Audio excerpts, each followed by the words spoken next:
ఏపీలో 5 ఏళ్ల పాటు ఉపాధ్యాయ ఉద్యోగ సంఘాలను నానా ఇబ్బందులు పాలు చేసిన వైసీపీ అధినేత మాజీ సీఎం జగన్మోహన్ రెడ్డికి ఆయా సంఘాలు చాలా గట్టిగా స్ట్రోక్ ఇస్తున్నాయి. రాయలసీమలో ఉద్యోగ ఉపాధ్యాయ సంఘాల విషయంలో జగన్ సోదరుడు మన కడప ఎంపీ అవినాష్ రెడ్డి ఇస్తున్న సలహాలు పార్టీకి పెద్దగా మైనస్ అవుతున్నాయి అంటున్నారు. ఇటీవల ఎన్నికల్లో వైసీపీ ఘోర పరాజయానికి ఉపాధ్యాయ ఉద్యోగ సంఘాలే ప్రధాన కారణం.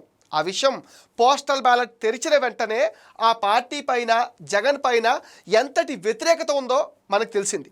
తమకు పీఆర్సీ పెంచకుండా అన్యాయం చేశాడని, ఇటు ఉపాధ్యాయుల్ని కరోనా టైంలోని నాన్ టీచింగ్ విధులకు వాడుకుని వదిలేశారని వాళ్ళు చాలా కోపంగా ఉన్నారు.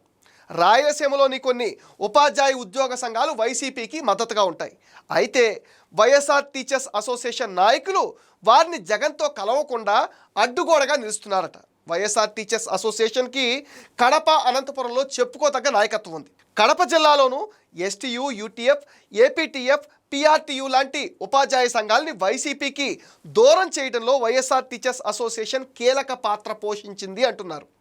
ఈ అసోసియేషన్కి అవినాష్ రెడ్డి వెన్నుదన్నుగా ఉన్నారట. అనంతపురం, కడప జిల్లాల్లో కాస్తో కూస్తో సంఖ్యాపరంగా ఉన్న ఆ కొంతమంది ఉపాధ్యాయ ఉద్యోగ సంఘాల నేతలు ఈ రాజకీయాలతోని విసిగి వేసారిపోయారు. జగన్ తన పార్టీకి దూరమవుతున్న ఉపాధ్యాయ ఉద్యోగ సంఘాల వెనుక అవినాష్ రెడ్డి సలహాలే కారణమని గ్రహించకపోతే రాబోయే రోజుల్లోని మరిన్ని ఇబ్బందులు తప్పవని కూడా మనకి టాక్స్ వినిపిస్తున్నాయి.